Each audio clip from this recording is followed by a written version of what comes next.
ನೋಡಿದ್ರಾ ಸಿಂಹದಂತ ನಾಯಿಗಳನ್ನ ಬೆಕ್ಕಿನ ಹಾಕೊಂಡಿದ್ದಾರೆ. ಈಗ್ಲಾದ್ರೂ ಅವ್ರ ಪವರ್ ಏನಂತ ಗೊತ್ತಾಯ್ತಾ ಗೆಳೆಯೋ?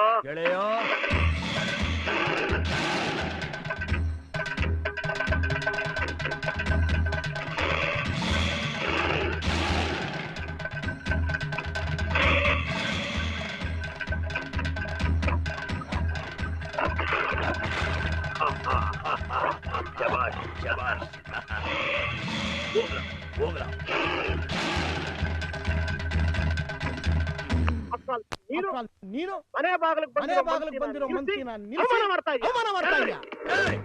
ನೀನು ಮಂತ್ರಿ ಆದ್ರೆ ನಾನು